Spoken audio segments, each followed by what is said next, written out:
check that live stream has started.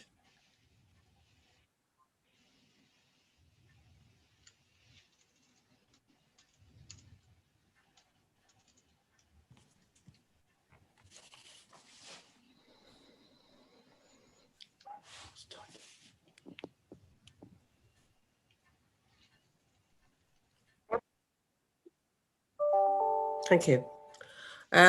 I will go to each committee member to confirm that they can hear and be heard. This is a legal requirement for me to do so. So if you could verbally confirm that you are able to hear me, and I will confirm in response that I can hear you. Councillor Graham Andrews, we have his apologies. Councillor Paul Andrews, we have his apologies. Councillor Kath Hay. Thank you, Chair. Yes, I can see and hear you clearly. Councillor Philip Howes. Thank you, Chair. Yes, I can see and hear you clearly. Councillor Mike Jones. Thank you, Chair. I can see and hear you. Councillor Diana Toynbee. Yes, good morning. I can hear you and see you. Thanks. And moving to our education co-optees, Mr. James. Yes, I can see and hear you. Thank you. Thank you. I welcome those local attending for the item concerning the provision of children's centre services in the Bromyard area, and Sarah Kelly, Chair of the Board of Trustees of the Hope Family Centre, who is attending as a witness for this item. I'd also like to welcome Councillor Selden, in whose ward the Hope Centre sits, and Councillor Jonathan Lester, who also is a Bromyard councillor and has residents who use the Hope Centre. There's a number of officers attending the meeting today. I don't intend to go through all of those, but obviously we'll introduce them as we go through the meeting. The council is video and audio streaming this meeting live on the internet and making an official recording. The recording will form part of the public record of the meeting. Please note that it is a legal requirement that every member attending virtual meetings is able to hear and, where practical, see and be heard, and where practical, be seen by the other members in attendance and the public watching. So I ask that you please have your audio switched on and also have your video enabled wherever possible. For virtual meetings, there are some additional points for members of the committee and officers to be aware of. As part of our meeting etiquette and in line with our normal committee practices, all microphones, apart from mine, will be placed on mute at the start and during the meeting. I will run through the agenda in the customary way. When you wish to speak, please use the hand button against your name in the participants list, which should be on the right of your screens. I will then invite you to speak in order of the hands being raised. Electronic voting will be used at this meeting. You will be asked to use the electronic polls to vote to confirm the minutes and agree recommendations. When the poll appears on screen, please select an option and press submit. If the poll does not appear on your screen, please access the poll icon at the foot of your screen in Zoom. If you're unable to vote, please raise your virtual hand. And also, can I say that if you do raise your virtual hand and I fail to see it, can you please raise your actual hand to draw my attention to the fact that I've missed you, as I don't want to leave anybody out. Do we have any apologies for my absence other than from councillors and Graham Andrews and Paul Andrews, Matt? Apologies also received from Mr. Pratley, the other education co-optee. Do we have any name substitutes? No substitutes notified. Thank you. Item 3 is declarations of interest. Do any members wish to declare any Schedule 1, Schedule 2 or other interests in any of today's agenda items? Could you please do this by raising your virtual hand, and I will then ask you to speak, to notify the meeting which item you have an interest in and the nature of that interest. Councillor Lester. Sorry, Chair, I was looking for the virtual hand, but it's disappeared. Maybe because I've upgraded, it's gone away. But yes, sorry. My youngest daughter currently goes to Hope's nursery I've checked with the monitoring officer and she believes that that is neither a Schedule 1 nor Schedule 2 interest, and therefore it's an other interest. And secondly, because I've been a representative in the Bromyard area representing local people and charities since 1997, obviously throughout those years I have supported Hope in various ways. Thank you. Is that okay, Matt? Yep. Okay, we now move on to item 4, which is questions from members of the public. We have 4 questions concerning the Hope Centre, which have been received from members of the public. The first one is from Dr. Wally. Is she in attendance? She is, Chair. She's just joining us. I've just seen her. Dr. Wally, you've received a response to your written question. Do you have a supplementary question? Would you like to unmute yourself? Is that okay? That's fine. Yeah. Shall I go ahead? Yes, please. My name is Margie Wally and I've directed Outstanding Children and Family Services for the early years sector for 40 years, and I've been an advisor to the Minister for Children. I'm somewhat confused by the response to my question. Paragraph 2 states it is not proposed to make any cuts to the resource. Yet this proposal to scrutiny is precisely to cut the £25,000 County Council contribution to the Hope Centre budget. The Council's response to my question focuses on the National Troubled Families Programme. This was set up by government as a response to inner city riots, providing interventions for the 400,000 most vulnerable families in England, mostly with school-aged children. Targeting these most troubled children misses out on the necessary preventative work that prevents young families in Hereford becoming the most troubled families. This is precisely the work at which the Hope Centre excels and for which it has received local and national recognition. At the very least, a proper independent review should be undertaken with an equality assessment and a community consultation to compare the effectiveness of the Hope services and other equivalent county council services. Now, in the middle of a pandemic, is not the time for the county council to drop the ball. This is precisely the work at which the Hope Centre excels. Thank you, Dr. Wally. I believe this question is for the portfolio holder. So, Councillor Norman, would you like to respond to Dr. Wally? Well, there's a. Thank you. Can you hear me all right? You're fine. Okay, thanks very much. Right. Well, first of all, Margie, very good to see you, and thank you for all your comments, actually, very, very much valued. I think there's a lot there, and we may well need to get back to you. I wouldn't even try to get back to you on all aspects of that. But I think the 2 points I would like to make at this point is that we're absolutely not talking about cuts. We're talking about difference, a different way of delivering a service. And I don't want that to sound mealy-mouthed, but that is the reality. There will be no lessening of what is actually being offered. And on the troubled families, again, I think it's better for people who are involved in the immediate delivery of all this to perhaps give a greater response on that.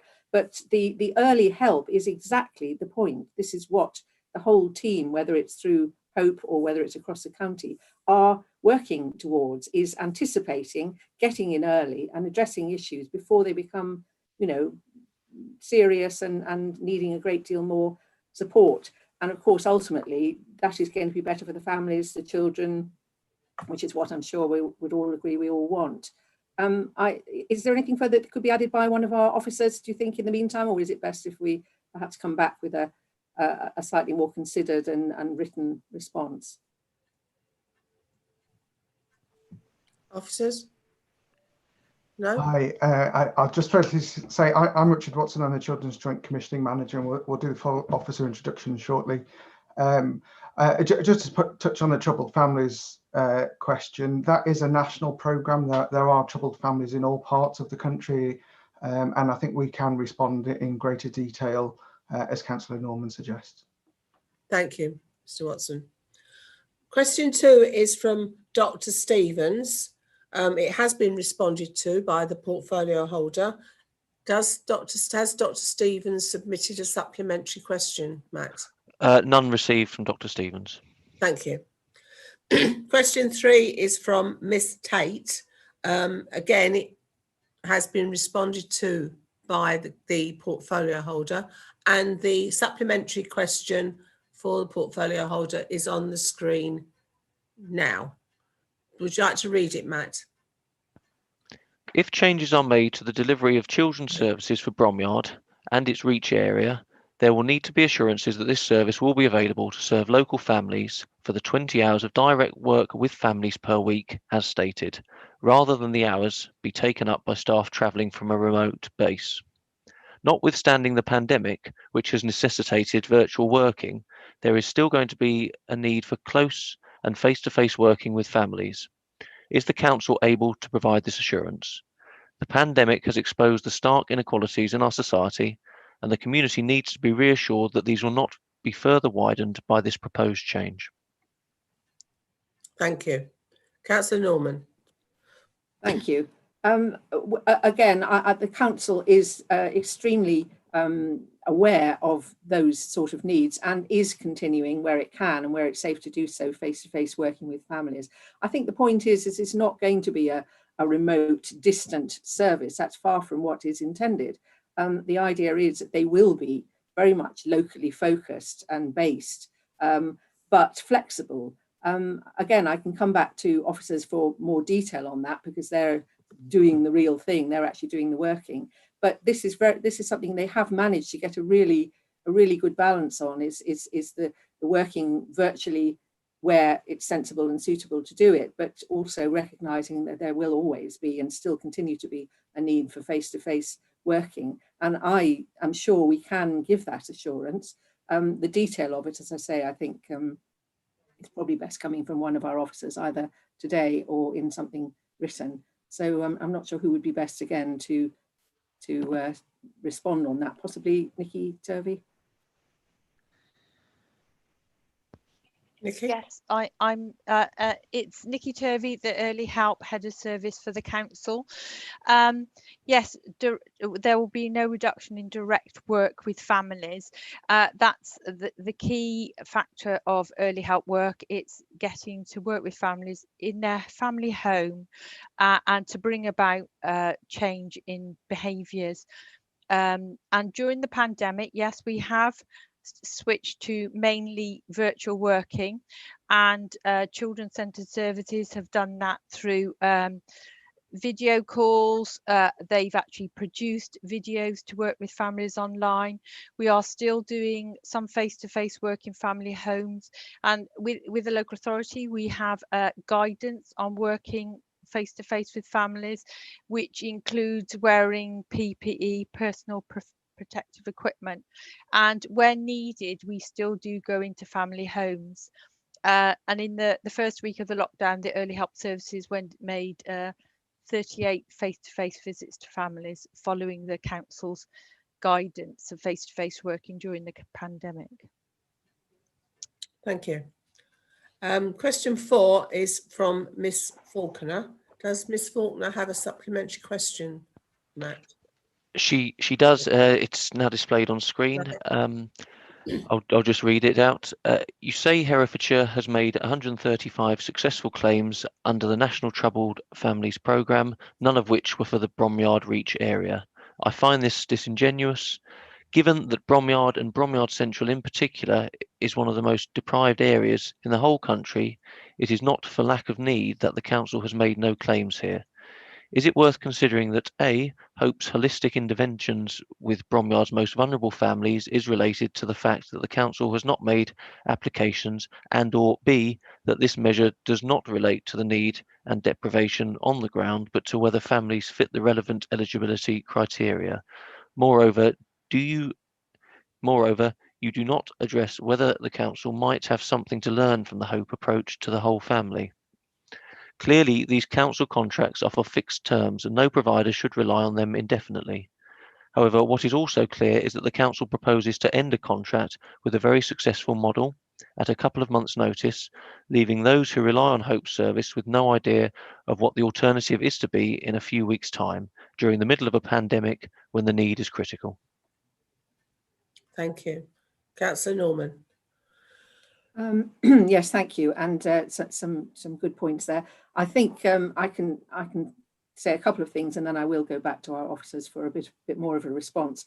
I think on the point about learning from Hope, absolutely. I mean, we're open to learning from any good practice anywhere, and that is there's a very much a give and take. And whatever happens, I sincerely hope that would continue anyway. I think the relationship with Hope is important, valuable, and worth continuing with, very worth continuing with. We certainly want that to be the case.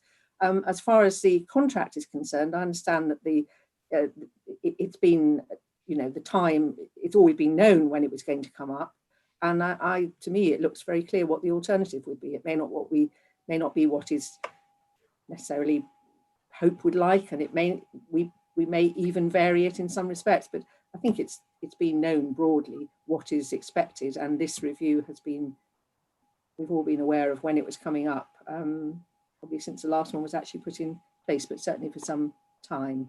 And I think the alternatives have been discussed with Hope,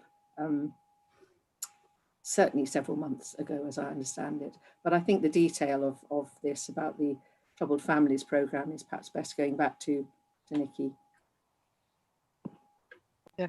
Hello, Nikki Turvey again. Yes, I think the 135 successful claims under the programme is just for the families with under 5 aged children, and that's compared with the made by the council's children's centre services. I mean, we at the moment the council's running with 1,332 early help assessments, and all of those are linked to criteria of the Troubled Families programme, and outcomes are linked to the Herefordshire Families Outcomes Framework. And the whole ethos is early help is to work with the whole family. So I think that was not quite obviously the original answer wasn't quite explicit enough to answer the question. So there will be families in Bromyard that require support, and where an early help assessment would be the way of getting that support and valuable to them. And actually just recently, as early help, we're working closely with the Queen Elizabeth Secondary School, St Peter's Primary School, and Breedenbury Primary School. And actually we've got a link early help family support worker in those schools to strengthen the relationship, but also give them that extra support to identify and work with those families who need some additional help. Thank you. Thank you. So we now move on to item 5, questions from members of the council. I believe we've received no questions from members of the council, Matt. No questions received. Okay, so we move on to item 6, which is the purpose of the meeting today, which is the provision of children's centre services in Bromyard, Edinburgh, to undertake a pre-decision scrutiny of the proposals for the integration of the county commissioned early help children's centre service for the Bromyard area, which is worth £25,000 per annum, with the existing in-house provision from 2021. I invite the Children's Joint Commissioning Manager, the Children's Commissioning and Contracts Lead, and Children's Centre Services Manager to introduce this report. And I don't know who's going to start. I'm happy to start, Councillor Gandy. Thank you. Thank you, Councillor Gandy and the committee for inviting us along today. Just before I start, I'd just like to introduce Amanda Price, if you just wave Amanda. Amanda is our contracts and commissioning lead and looks after the contract on behalf of the council, and Sue Eales is somewhere on the screen. Sue is the operational service manager for children's centres across the rest of the county, so is able to talk about actually what happens on the ground in a lot more detail. Okay, so I just thought it'd be helpful, and we've touched on it already, just to be clear on what the proposals are or aren't. So as Councillor Gandy said, the contract currently is for £25,000 a year, and that comes to an end in March. Bromyard is the only part of the county where we've had a children's centre service that's been externally provided. Everywhere else in the county, it's provided through the service that Sue manages through the council. Just for reference, in March 2020, so these aren't the latest numbers, but in March 2020, there were 507 children aged under 5 that were known to us in the Bromyard area, and 188 of those were living in areas of deprivation. A key part of the contract that I'm sure we'll come to is to provide 11 hours of direct work to families on average each week. And in the first half of this year, the provider has exceeded that target and has delivered 17.5 hours on average per week. The proposals, as I think has been touched on in the answers to questions, is to integrate that annual resource of £25,000 into the in-house service covering the rest of the county. It's to continue to provide children's centre services to children and families living in the Bromyard area, and we propose to continue to work positively in partnership with the Hope Centre and other settings and agencies and partners in the local area. As has already been mentioned, it's not proposed to cut the amount of funding that children's centre services receive. It's not proposed to make any changes to the activities delivered under the contract, and it's not proposed to reduce the amount of direct work undertaken with vulnerable families. We've had several questions and meetings in the run up to this, and there's been a theme to some of the questions, so I'm going to answer some of those as we go. So in particular, why is the change recommended? So children's centre services are a key part to the county's early help preventative approach to support children who are vulnerable and their families, particularly those with emerging additional needs. It is part of our early help programme, which is related to the National Troubled Families programme, and we're able to show that services have been able to deliver sustainable change to individual families, and that was the 130 so figure that was referenced earlier, 135 I think it was. Since the pandemic started, we've also been able to claim for 39 families during that period. And just to pick up on a point that was mentioned earlier, the claims that are made, they are made by the council, but they relate to information provided to us by partners and services in the community following an early help assessment. So it's not the case that the council can claim for areas of the county that it wishes to or doesn't wish to. We are dependent on the information that is reported to us about the support provided through an early help assessment and the completion of that. Once that's done, we are able to then make the claim and draw down funding, central funding for those successes. As has been mentioned, though, there's been no cases recorded of sustainable change being delivered for families in the Bromyard area. That's not to say it's not happening. We just don't have the evidence to show that it's happening, and we wouldn't expect to see a zero rate such as that. In terms of the proposals, bringing the service into the integrating it with the rest of the county, the expected benefits of that would be to provide more confidence that we are achieving sustainable change for vulnerable families, being able to have that evidence that we need to draw down additional income into Herefordshire to support those vulnerable families. We expect to be able to increase the capacity for direct work, and we can touch on that later. And we also expect to be able to respond more quickly to changing demands, whether that's a local changing demand or a sudden request from, for example, the DFE to undertake a specific piece of work across the county. So that's a very much a brief summary of the proposals and the rationale. I'll just check with Councillor Norman, Sue and Amanda if there's anything that anybody wanted to add.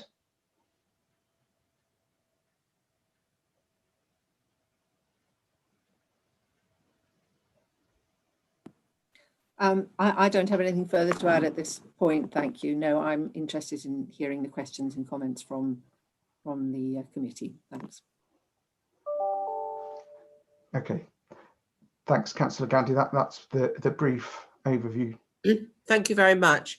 What I will now do is I will call upon the Councillor Selden and then Councillor Lester to comment as ward members directly affected by this proposal. On this occasion, there is no time, and the same applies to Sarah Kelly. There is no time limit on how long you could speak, but I do not wish you to go on forever. If I put my hand up or start to yawn, you will know you are going on for far too long. But I do recognise that it is important, particularly as I understand that Councillor Selden has a letter to read out from the Town Council and a statement to read out from Councillor Shaw, who is unable to be with us today. So, but before I move on to both of them, I just want to make a comment as Chair of Scrutiny. I was aware, as Chair of Scrutiny, some 2 years ago, that this contract was renewed for a 2-year period. And I suppose in theory, I should have logged that in my brain to ask Scrutiny for it to be considered at one of our meetings. But with everything else that's logged into my brain, that isn't always possible. And so therefore, when I was notified in the middle of November, kindly by the portfolio holder, who sent me a briefing note, that this decision was about to be taken, and that she had met with ward members. I was grateful to her, but I was somewhat surprised that Scrutiny hadn't been offered the opportunity to consider this item earlier in the year.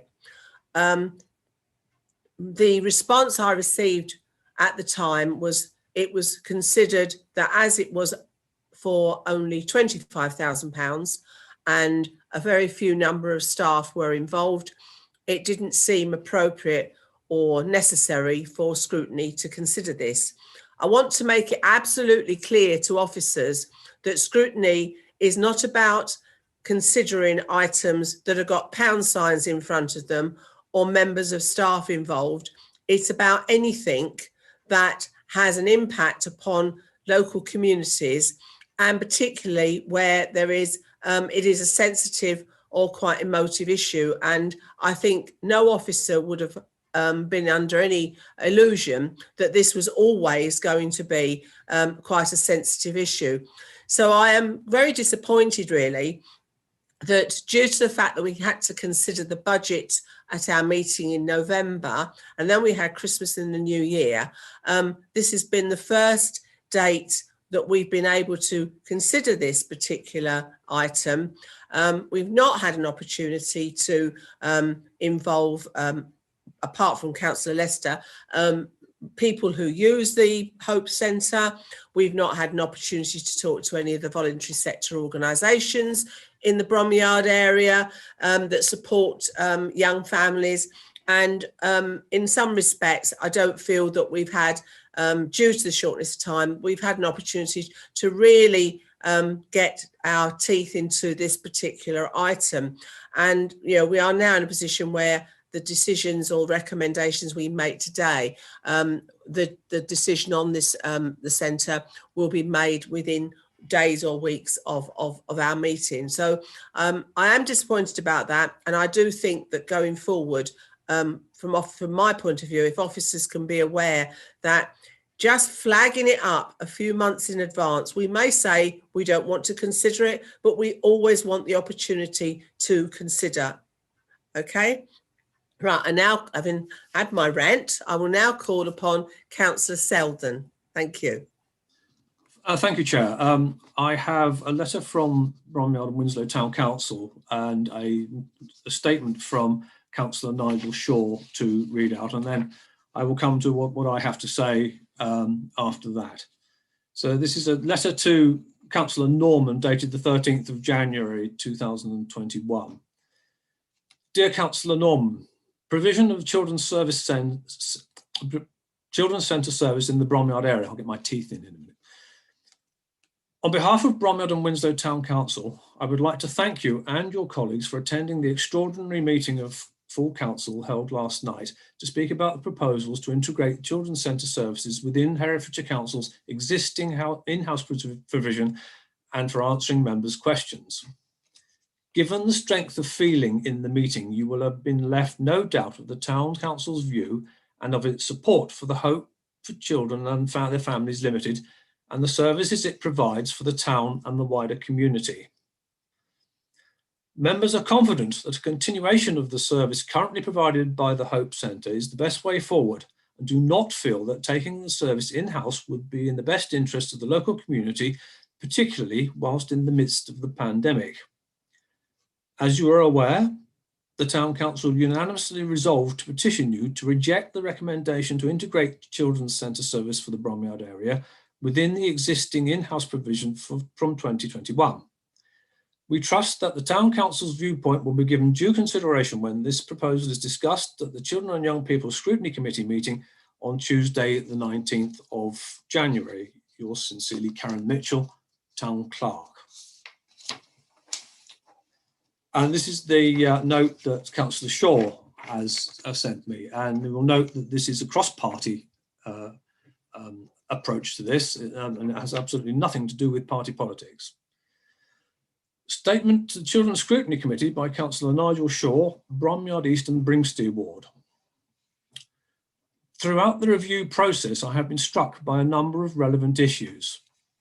Officers in their report have no criticisms for the way in which Hope has delivered early years support through the contract which was awarded to them by the council. There is no evidence provided that the provision is inferior or superior to the provision elsewhere in the county, only suggestion that it is different and that any such difference should not be tolerated for the sake of consistency throughout Herefordshire. This is concerning. The drive to take services in-house seems to be driven by a mantra rather than evidence-based decision-making. There certainly is no cost saving suggested. The report makes no mention of the benefits of an alternative provision in driving innovation and pushing up standards through a competitive delivery option, a point which I made during the local member consultation, a point which failed to be recorded in the officer's record. If there is such a desire for a single comprehensive offering, why not invite the Hope to deliver all services for such early years services across Herefordshire under the contract? There may be an opportunity to reduce costs through such a process, a factor which should be uppermost in the management of children's well-being at this time. During the last Ofsted review of children's centre provision, Hope achieved an outstanding rating, and I quote from their report. There are very successful strategies to engage all parents in their children's learning at the nursery and at home. And provision for babies and children's care and well-being is exemplary. Staff ably foster babies and children's emotional and social well-being, including preparing them extremely well for moves within the nursery or for going to school. And finally, exemplary partnerships with parents, carers and other agencies and providers make a significant contribution to the providers and staff success in fully meeting babies and children's needs.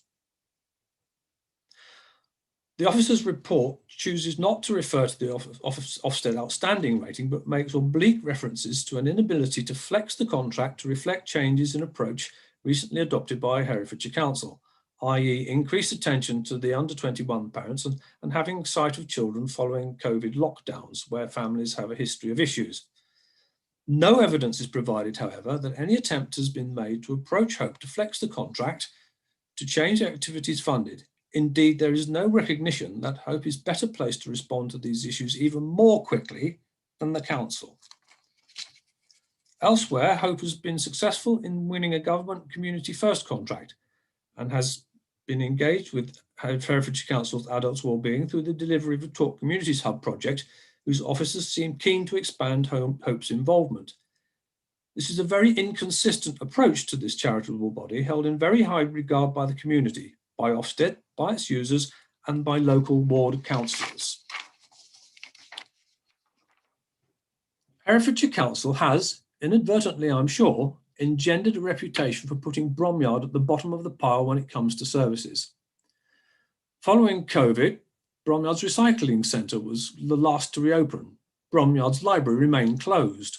Bromyard's leisure centre has remained closed. Resource to preserve Bromyard's conservation area has been, by enforcing section 215 notices, has been absent.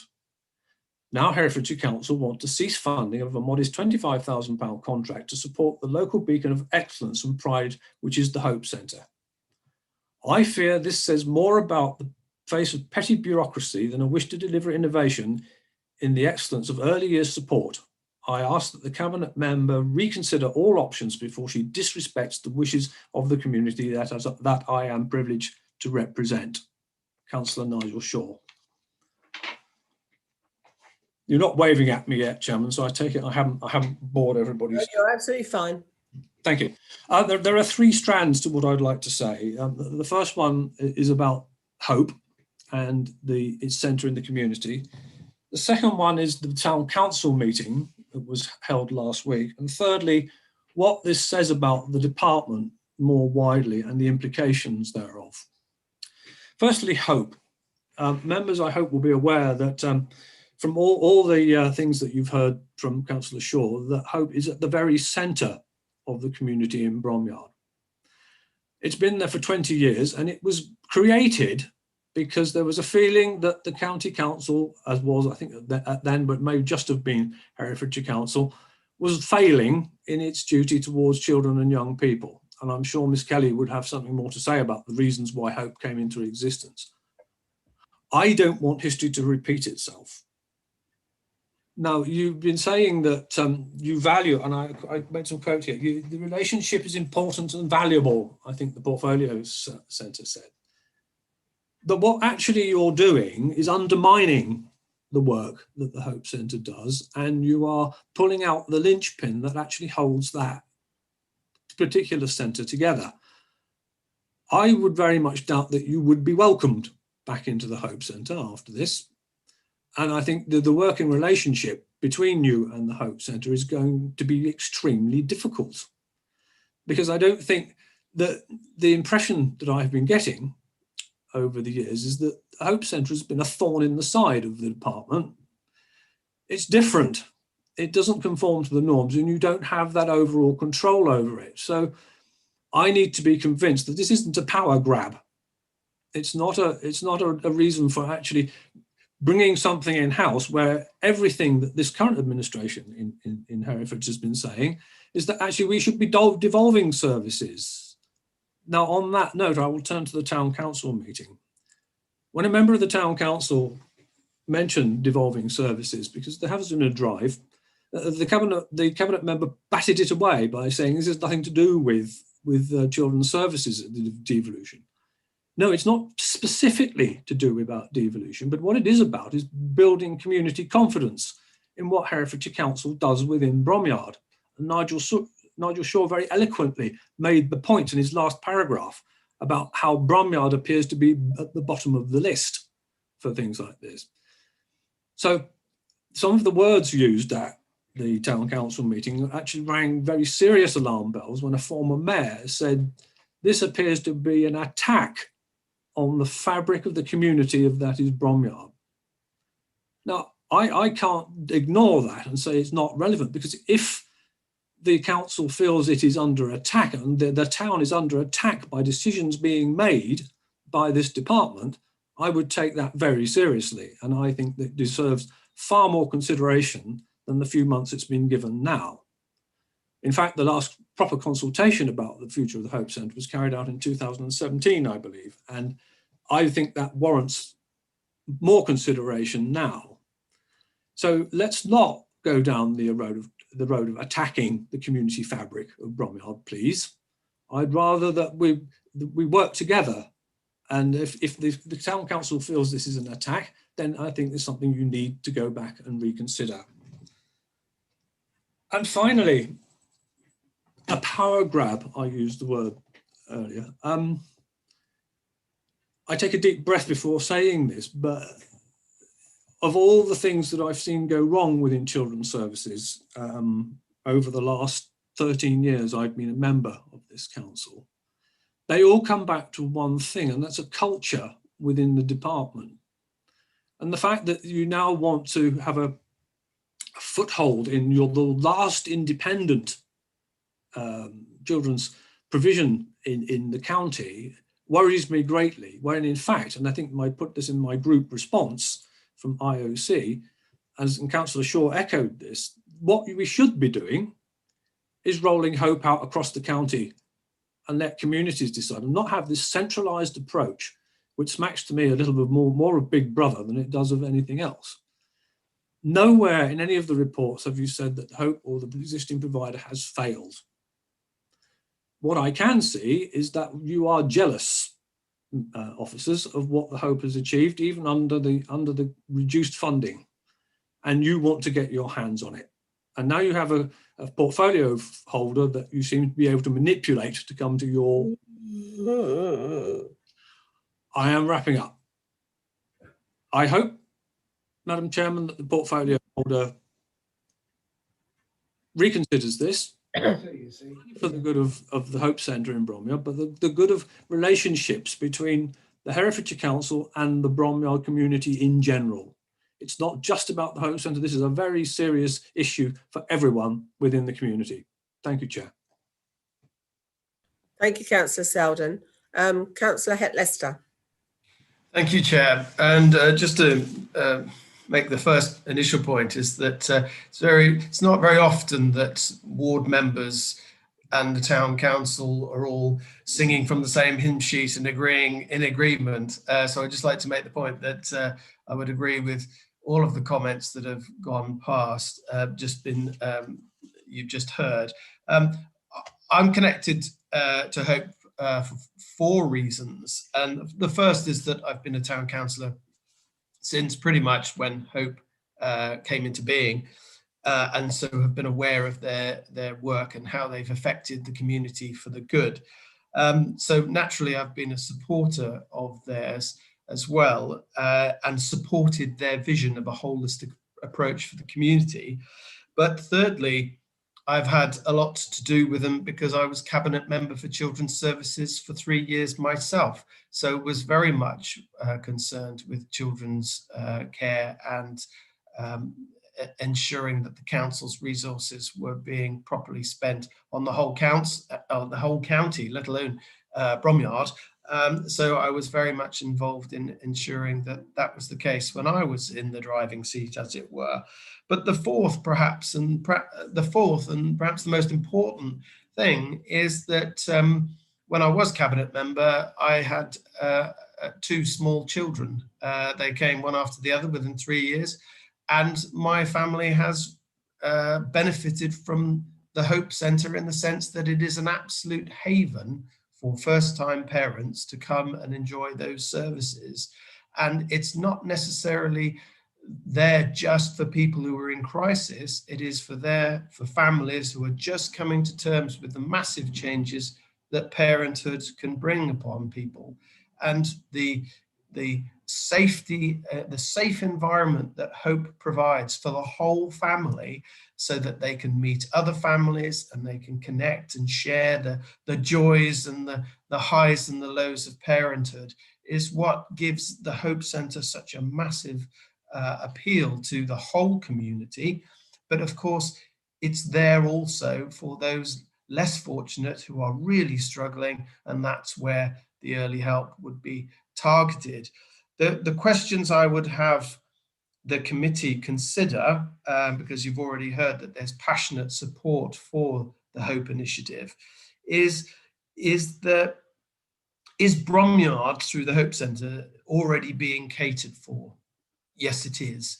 And I think more statistics need to be supplied to show the council that they're doing very good value for money and really hitting those targets. Is the Hope model the best way of delivering children's services? I would argue absolutely yes, it is. Is there a risk of duplication if Herefordshire Council brings a service in-house? Yes, definitely that would be the case in my view. And then another point is that if you're withdrawing this funding, are you undermining Hope as an institution that is benefiting the community? And I would argue, yes, you would be doing that. And it would be unpicking so much of the good work. And that duplication and that undermining would be very unhelpful to an organisation that for £25,000 gives a lot more value for money than just targeted services, because it's that safety net for the whole community, for that whole context of a family to thrive. And if anything comes along to try and threaten that model, I think it's a very negative step forward for Bromyard. You've got a lot of added value with the whole centre. Now, the whole thing is skewed completely because of the COVID crisis. Families haven't been able to drop in as they would have done under these current circumstances. And that has provided a challenge, but it's provided a challenge for everyone in these services. But I point the committee to paragraphs 31 and 32 of the report. I think that there would be duplication. I think that there's huge scope for Hope to achieve anything that the council wishes to do. And in redirecting the 25,000 in-house, that's not a cut, because that same amount of money would be going somewhere else, but it would undermine the service because you wouldn't be getting the added value that Hope does for the community. So I would seriously ask the committee to give the council more time in evaluating this, more time to assess the true value of Hope, and more time for reflection in what is a very critical time for families and young people. Thank you, Chair. Thank you, Councillor Lester. I now call upon Sarah Kelly to give us her view on the work of Hope and what she's heard so far. Thank you. Sarah. Hang on, I was just, sorry, unmuting myself there. Right. So, okay, well, I've prepared a statement for you. I was asked by the Scrutiny Committee, as the Chair of Trustees of Hope, to provide a background history of Hope and to talk about the service delivery, the current service delivery. So that's what I'll do. While I appreciate everything that's been said by the councillors in advance, and I agree with what they've said, I'm not really going to touch on that now. I'm just going to tell you, first of all, that Hope was set up in the late 1990s to address the absence of facilities for young children and their families in Bromyard. I was an early years professional working at the University of Worcester at the time, and I was involved in a research project with a number of other early years professionals on developing quality in early childhood settings.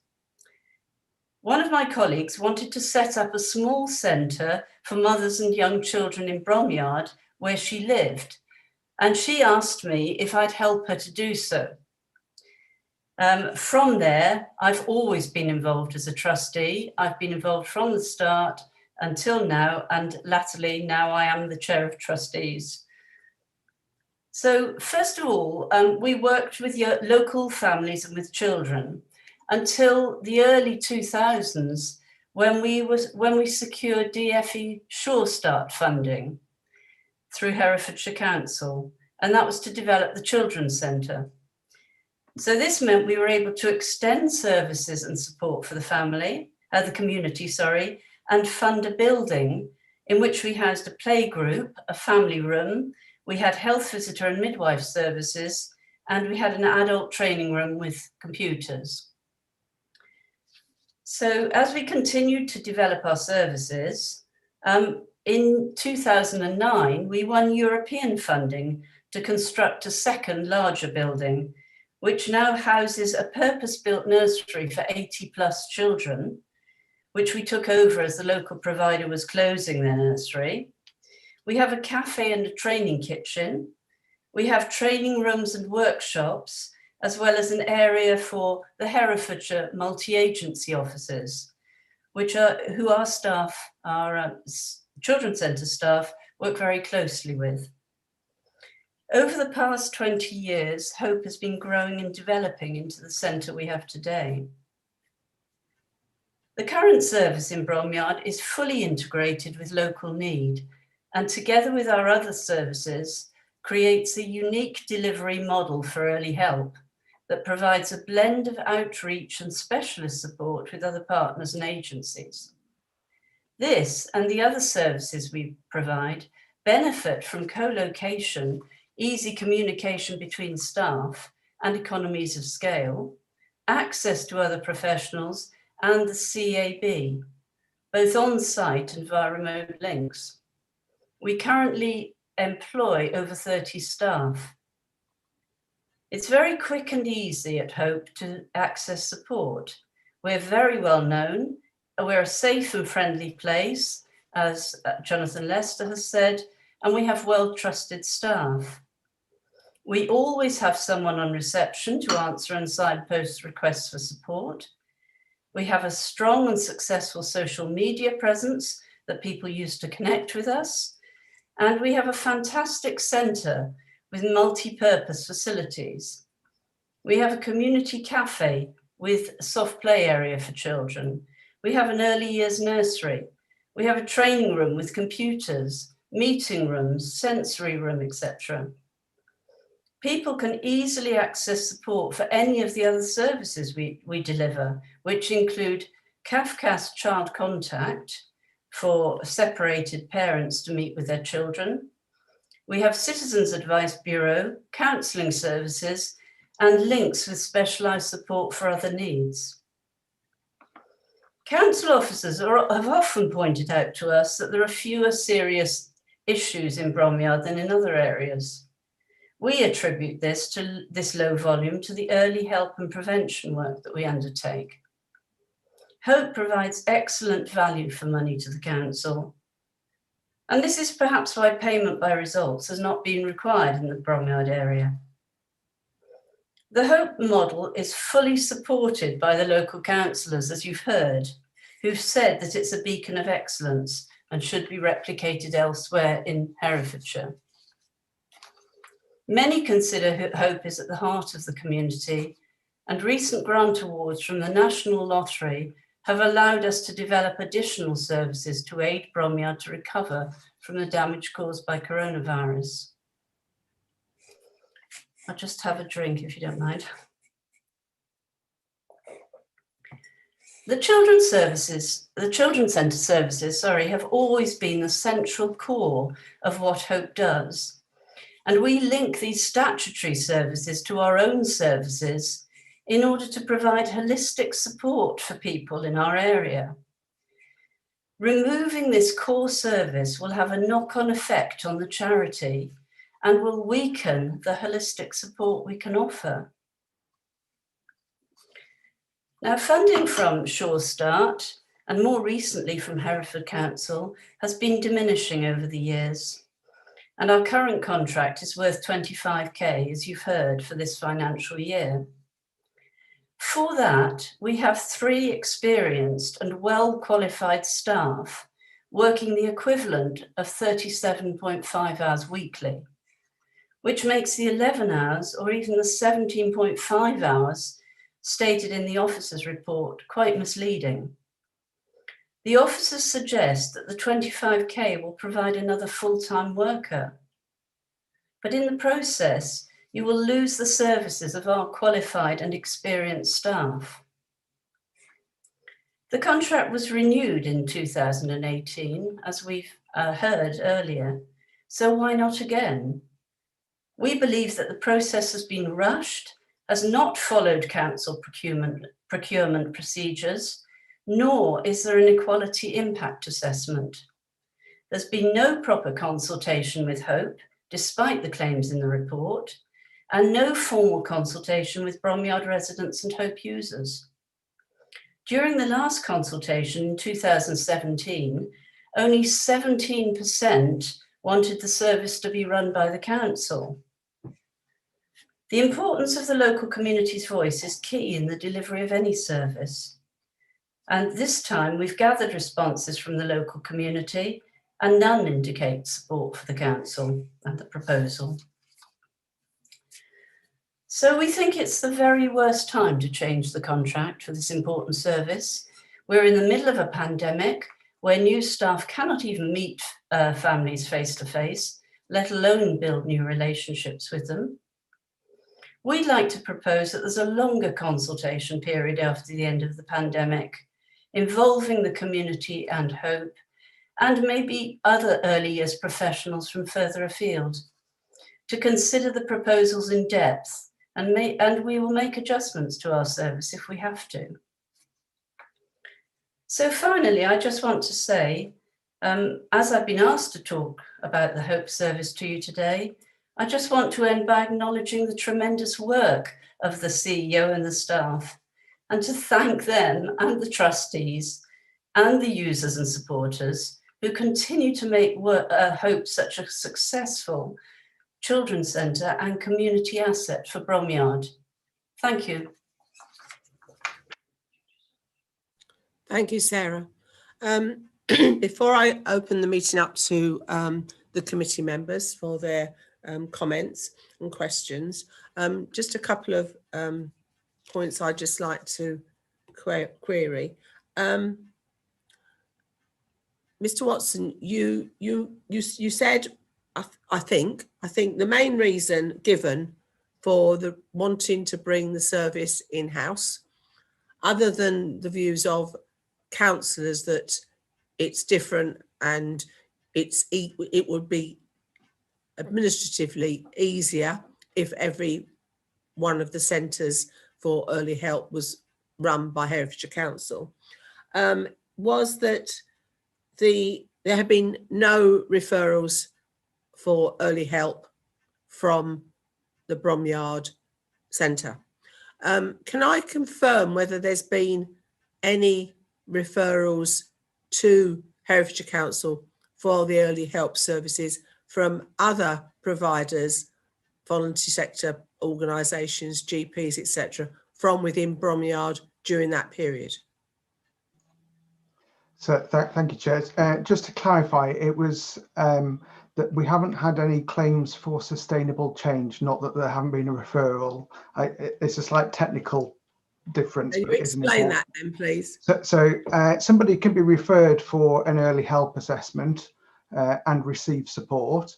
And if that support is successful, the providers and the settings involved would report that to the council, and the council would then be able to make a claim for sustained change from the government for extra funding. So we aren't saying that Hope is not identifying families in need of early help. Yeah, so there have been referrals for some early help assessments. What we haven't seen is the closures and then the claims resulting from those. And from that, you make an assumption that the service is not operating as well as it should be. Is that what we're saying? What we're saying is we can't see the evidence that there is sustainable change being achieved for children in that area. But you're also saying you can't not see evidence. Yes. Yes. So in actual fact, you're saying you can't see any evidence, but that doesn't mean to say there is no evidence. No, it doesn't. But we are clearly seeing strong evidence from other areas of the county. So as I said in my earlier statements, we wouldn't expect to see a zero rate. That is unusual. So it's looking at it from a different point of view. It would be like saying there must be burglaries in Alton, which is where I live, because there are burglaries in other parts of the county. If you want to put it like that, yes, it's a similar comparison, yeah. But in fact, there may be the case that there aren't any burglaries in Alton. Yeah. In a small area like Alton, I would hope not. Yeah. Yeah. Okay. The other point I'd just like to make, back in 2017, there was a consultation done, quite a rigorous consultation. And I think it was at that time when the decision was taken to reduce some of the funding for Hope. That consultation was done in 2017, which is now 3 years old. But within that consultation, there were some comments made from a primary care provider from Bromyard about how important Bromyard's Hope Centre was and what a fantastic job it was doing.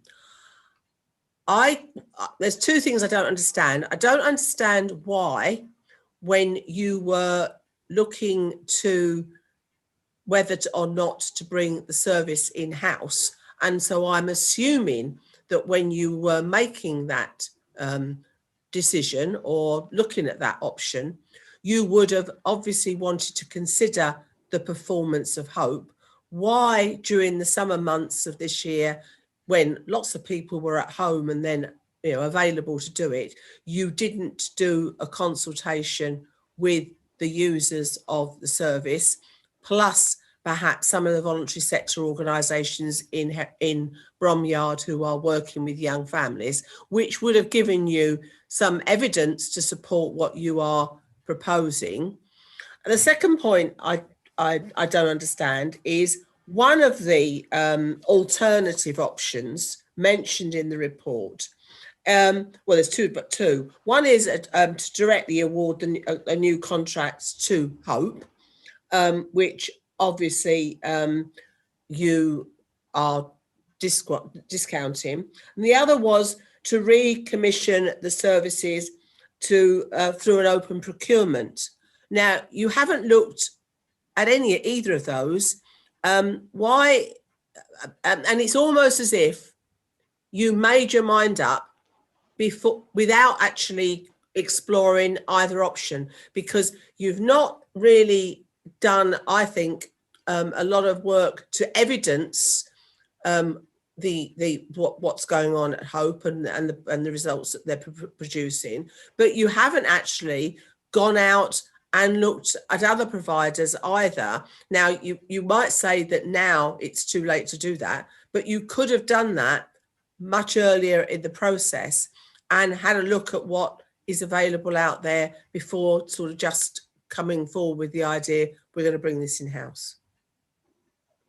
I'll try to cover all of those. But so first of all, on the consultation, the council guidance that we follow sets out that a public consultation would be required where there's a significant or substantial change that's going to have a large impact. So the consultation that was carried out previously, that was regarding the reduction in funding, so that there was a big change planned there. This time around, as I said earlier, we are looking at maintaining the service, maintaining the resource. What we're talking about is a change of provider, which doesn't seem to fit with the requirement for doing a large consultation, which is why one hasn't been undertaken this time around. Can I just ask, do you regret that now, or do you stand by that? I mean, doing a consultation is always a good idea and best practice. So given the resources, it would be helpful to do that. We always try to engage with communities and service users wherever possible, but we do have limited resources, and in this case the council's guidance doesn't require that to happen. There will be other services that we will take the same approach on as well. Thank you. Okay. The other point about going out to tender? So in terms of that, as I said, what we are seeing is that there isn't the evidence of the sustained change, but we are seeing that in other parts of the county. So we know that the service is working in other parts of the county. And it's this difference between having a service that covers, forgive my maths, but say 80% of the county and not the remaining 20%, that doesn't seem a positive way forwards. When we have talked to providers in the past, they are less interested in bidding for a single children's centre service. That's not to say that they wouldn't. They would be more interested in bidding for the whole of children's centre services, as happens in some other parts of the county. Other parts of the country. Thank you. Right, I now open it up to other members of the committee who may have questions.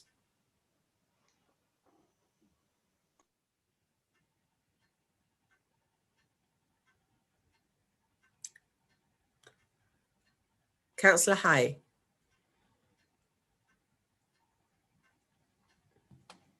Thank you, Chair.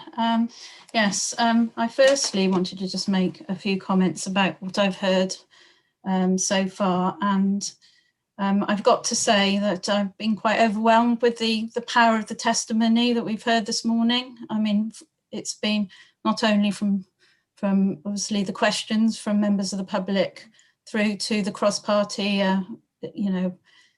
consensus on the value of this centre. I'm quite saddened that I've not had the opportunity to see any of these services in action. As an early years teacher myself for many years, it sounds to me from Sarah Kelly's testimony that this centre is a beacon of excellence, and I want to thank Sarah for very powerfully giving us an idea of what's happened over the years, the rise to success in terms of the funding that you've achieved. So, I mean, congratulations on that. So in the light of all the testimony, I just feel that it's such a powerful question we're looking at this morning. Is a small amount of money that appears to be a small amount of money on the surface of it, the impact of that change that's going to have on the centre. And I think it was alluded to that the relationships that could be fractured as a result of that seem to me to be quite profound. The question I wanted to ask really was in relation to what was raised about the staffing, the 3 posts of 37 hours a week that Sarah mentioned. Now, I'm assuming in real terms that would perhaps affect 1 member of staff, the changes. And I wanted to ask how that would work in real terms. I mean, obviously that member of staff would have to transfer to Herefordshire Council in employment terms, and whether the conditions of service would change in that respect, and how, just to get a bit of clarification on how that would impact on staffing at the centre. Richard? Just trying to find the mute button. Sorry. So just on the transfer of staff, we need to wait for a decision to be taken. If the decision is taken as proposed, we would then need to work with Hope to be clear on what the TUPE implications are for staff and whether or not TUPE applies. We assume that it does, so staff would transfer over to the council. Their terms and conditions would be protected, and we would manage that process, ensuring that staff had the appropriate level of consultation. But until the decision is made and we are able to have that conversation with Hope to determine whether or not staff actually have to transfer, we can't say that for sure yet. Okay, Kath? Yeah, thank you, Chair. My reaction to that is that I imagine that would cause a lot of angst and uncertainty in the current climate, where we're obviously going through difficult times anyway. So I think that's something that needs to be considered as well in terms of the overall working and management of the centre. Councillor Howells. Yes, thank you, Chair. Like Kath, I've got a number of points to make. I think, first of all, I think this whole scrutiny absolutely classically illustrates the point we discussed earlier about scrutiny isn't about how many people or how much money, but issues at stake. And to my mind, this just classically illustrates, like I said, some really fundamental principles, not just one local centre, and although that's obviously the key issue here. And I'm just not convinced whatsoever that the benefits haven't been quantified or proven, since Hope is already seen as a centre of excellence. So, for example, as has already been mentioned, we haven't heard from the families at all, but the evidence from the contributors would suggest that they're happy. You know, almost, not quite, but almost unprecedented agreement across political divides, the powerful letter from council, and the evidence from the, I think, from, is it Sue Kelly, from the chair of trustees. I mean, to me, that's far more powerful and extremely powerful evidence that, and I listened to what Richard said about what the benefits are all laudable, clearly, but there's no evidence to my mind, stats-based, that the best options actually, frankly, aren't already being delivered by Hope. So, I mean, for example, they haven't sufficiently considered all the options, it would seem to me. So, key question I would have is, why didn't they consider early going through a tendering process early on, so that at least you could have more genuine alternative options to better compare with the present arrangement to see actually whether staying the same, going to another external provider or going in-house would be a better option. I just don't think that's been done. So I'd ask that question, why? My third point is that what I'm saying is supported by Kate Charlton in our early conversations about the report is silent on several things. Why wasn't consultation done earlier? What are the actual benefits? They're not really quantified. They're aims rather than quantifiable ones. There's evidence about TOOP and people's jobs and transition of jobs. And I would add on top of that, in a pandemic where there's great degree of uncertainty on top of everything else, this is surely absolutely no time to change, given all the really powerful evidence that we've had from all the people representing Bromyard. And I think the final point I want to make about fundamental issues, and I think is a much bigger picture here, and Alan brought it out in his evidence. This is just another example of where market towns like Bromyard and I think Ledbury would feel the same, that there are far too many top-down decisions being made for laudable reasons. I understand them, I understand why people want to do it, but we should be devolving more. There should be much more bottom-up services that provided. We in Ledbury would totally agree with that, and I think that's a fundamental point that Alan touched upon. And we've raised that issue. I made the question about affordable housing council recently, that was all going to come down from the top when it should be going bottom up, and council, local people, local parishes should be consulted much more. And I think this is classically illustrates that all this alarm is being raised because that hasn't happened. Even if the decision would be the right one, that clearly hasn't happened to people's satisfaction. So my overall conclusion is that this just is not time to make a change. And to me, we should be powerfully recommending that it shouldn't happen and that any decision should be deferred until these questions have been answered much more satisfactorily. And that, to my mind, will be at least a year. Thank you. Thank you, Councillor Howes. Councillor Toynbee. Yeah, thank you, Chair. Can you hear me? Yes. Yeah, thank you. I found this debate and the statements really, really helpful because in the report, in the reading that I was doing preparing for this meeting, I didn't actually find that there was enough in there to make me feel that I was really, fully informed about the background. Obviously, as a council, we have to manage the relationship between community-based centres and the pressure that we're under from central government. And one of the answers to the public questions mentioned the Troubled Families Programme, which is extremely controversial. I think, payment by results, I think there are a lot of perverse incentives in there. So I have a lot of questions about the Troubled Families Programme. And as I think Dr. Wally said, what we need is preventative work, not, trying to sort of earn sort of sweeties from central government. An office, I think it must have been Richard mentioned that also talking of central government, we might suddenly get a request from DFE to undertake a specific piece of work, which obviously does put officers in a really difficult situation. We have to jump to it. So it's understandable that we want to hold on to a sort of position of oversight and control. Maybe sometimes we should, stand up to central government a bit more about that. and not so, I'm often politically sympathetic to bringing services in-house because of our huge responsibilities, our statutory duties. And if we have responsibility for something but not control, I can see that that poses challenges and tensions, especially when there's so many agencies involved, especially in early help.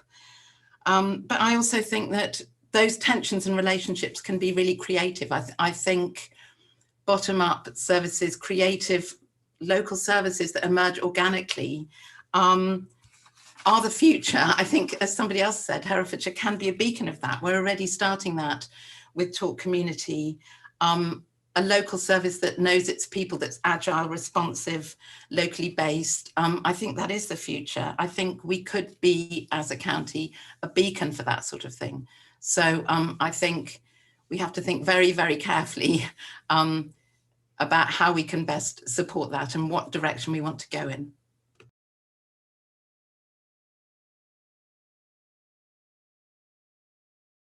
Councillor Jones. Right, thank you very much. It's great listening to the passion support for this Hope Centre, and you know, across all really. I just can't think for the amount of money involved, and just to get some extra statistical results, it's worth changing. And my thing is, if it's not broken, don't fix it.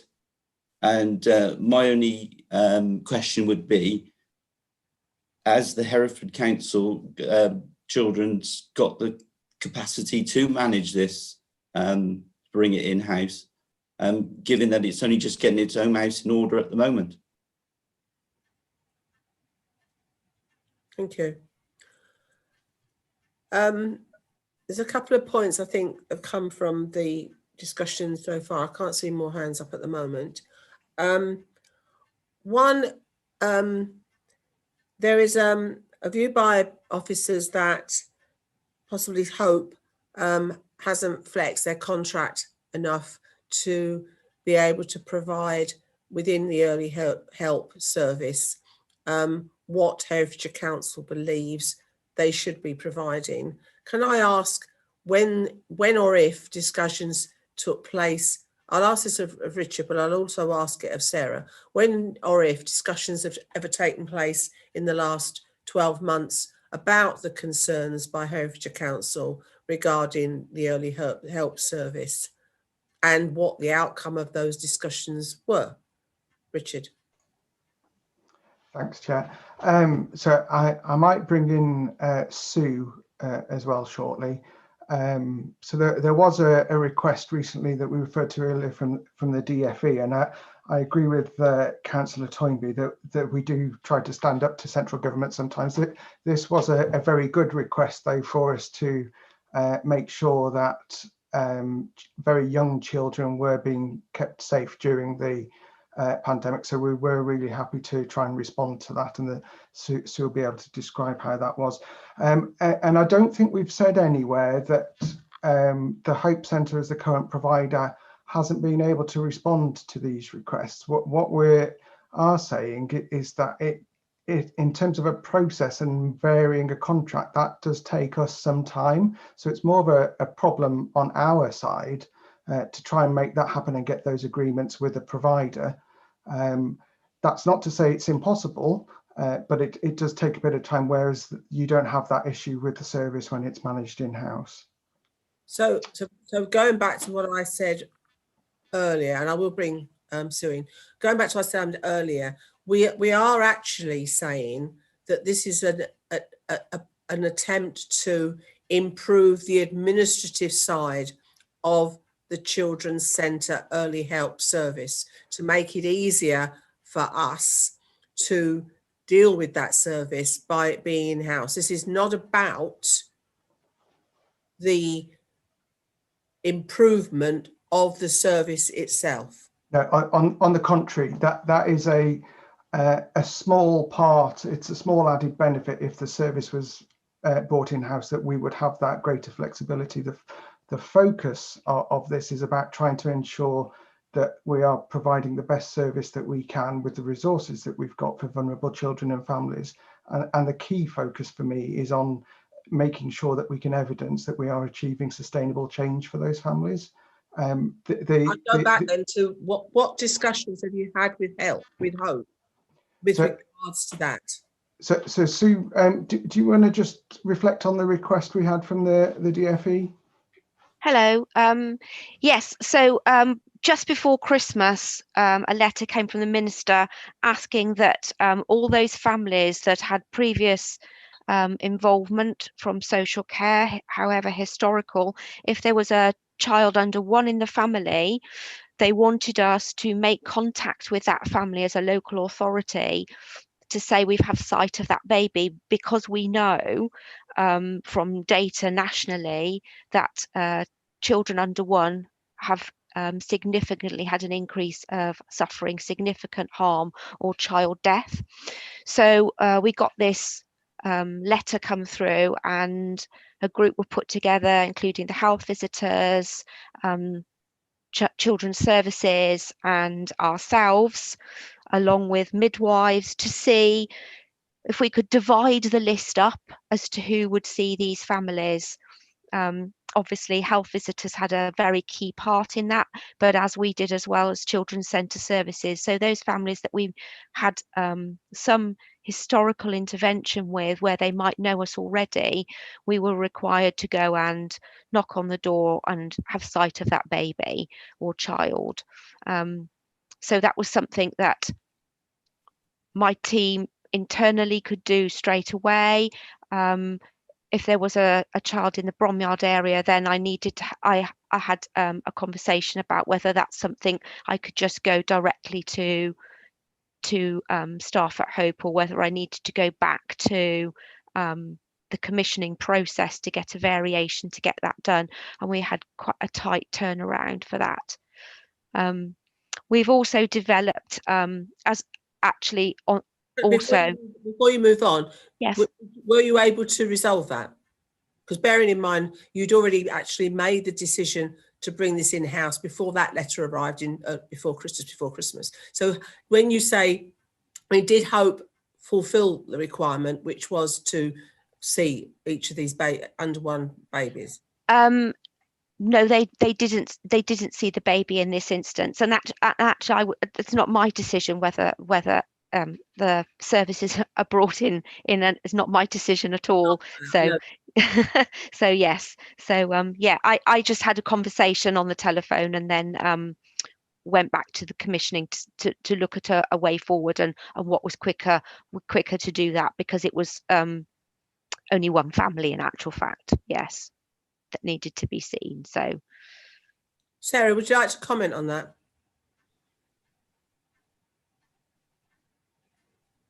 Sarah Kelly. Yes, sorry, I was muted. I can comment so far. I'm very sorry you haven't got somebody here, one of the practitioners or the CEO here, who could comment, of course, much better than I am, because I'm a trustee, I oversee what happens, but I'm not totally involved with the operational aspects of the centre. So as long as you understand that. I must say, though, that I think the staff at Hope would respond quickly to anything that they were asked, including if they had to have a look at a baby or anything else that they needed to do with families. They're very flexible and adaptable, as I've said in my report. And I would think that there would be absolutely no problem. They would get onto the job very quickly, and they would be back with the results very quickly, because that's the way it works at Hope. Can I ask a further question, which is to do with TUPE? Richard has explained obviously what the process would be once the decision's been made. I have some concern. I mean, I do appreciate that in the real world, the staff involved at Hope are well aware of what's going on unofficially, if you like, about the contract. But first of all, how many members of staff are we talking about? And do we have any knowledge as to whether those members of staff actually will TUPE across, or will we be in a situation where they will be redundant and we will have to actually then go out and appoint new staff or find staff from within our existing staffing levels? Because not everybody that works for a voluntary organisation necessarily wants to go and work for a local authority. I think, Sarah. Thank you. Yes, I think I totally agree with what you're saying. And I think of the 3 staff who work on the children's services, well, one of them's contract comes to an end in March anyway. Of the other 2, I think we haven't been asked about TUPE arrangements, they haven't been mentioned, but I think it's highly unlikely that they would want to go over to the council because they're part of Hope and they work on other services in Hope as well. And it's not something, I don't think, and I'm talking only as the chair of trustees here, but I think it's unlikely that they would want to be TUPE'd over to the council services. So can I just clarify this with forget the member of staff that his contract's coming to an end. Yeah. The 2 members of staff are only part funded through this 25,000 for early help. And so some of their work is supporting Hope in other areas. Therefore, if they were TUPE'd across, you've lost part of your staffing levels, people. But if they chose not to TUPE across because they've got, they're doing other work within Hope. Richard, is that right? That we would then have to go out to look for new staff? Certainly, if the staff didn't TUPE, Sue will be able to say what the current capacity is. If there isn't capacity for people to increase their hours internally, then yes, we would go out and appoint. The key thing is we would make sure that there is enough capacity on the ground to deliver the service. Thank you. I can come in and say currently, as I'm aware, within the number of cases that they have they're working with, we could accommodate that quite smoothly. So my team have I have a full complement of staff at the moment, so we would be able to accommodate that. Yes. But that would require those families that at the present moment are being supported by Hope staff now in the middle of a pandemic having to be supported by people that they've not met before. Yes, that's correct. Yes, and actually we're very good at, we do work in partnership with lots of people, and it's really important that when you have that transition that you build that trusting relationship, and the best way of doing that is having someone who knows that family already to introduce you and do joint visits. We do that in lots of times with for example, social care and health visitors and other services. We do that sort of face-to-face handover, whether at the moment in the pandemic that is literally face-to-face or whether you do it via a WebEx. But I know we are doing that at the moment with families, and we would want to do that. That's really important that we have that handover. Yeah. Yeah, if I could just add, we do manage changes of provider, not a lot, but it's not uncommon. So we do try to work with the incumbent provider to ensure that there is a smooth handover of both staff and workload, if that's appropriate. So in this case, we would want to be clear on where families are at in their package of support. When's that due to come to an end? Is it best to hand that over, or is it best to extend that temporarily? And if it were to be handed over, as Sue has said, we would be having a period of introduction with those staff. So it wouldn't be a case that a worker would change overnight. There would be a time where that slowly transfers. Before I call Alan, who's got his hand up, if I just go to the report itself, and the contract performance, this isn't specifically to do with early help, but it is a concern for me. There is a table in there with regards to the take up in 2019-20 of two-year-old take up, okay? And Hope have improved significantly over time, so that by summer 2020, they had a 75% take up of 2-year-olds to the Hope Centre. Now, my reason for asking this is because, or querying this, is because when you look at Leominster and you look at Widemarsh, which I would myself argue are probably 2 areas with significant deprivation, significantly more probably than in Bromyard. Leominster's only got a 62% take up and Widemarsh has only got 58%. Now, what I don't understand is these are centres that are actually run by Herefordshire Council. And yet, in this particular instance, and obviously I don't know about other areas of the Children's Centre performance now. I certainly know what I saw when I did my piece of work on children's centres back in 2018. I would be extremely concerned that we've got figures like this for Leominster and Widemarsh. And in some respects, I would be possibly arguing, rather than concentrating our efforts on taking this contract away from Bromyard, which doesn't seem to, at the moment, have the evidence supporting it to make it stack up, I should be concentrating my efforts on trying to work out why Leominster, Widemarsh, and to a degree Ledbury are performing so badly, and yet Hope is within, well, it's the top 3, along with Golden Valley, Broadlands, and Kington.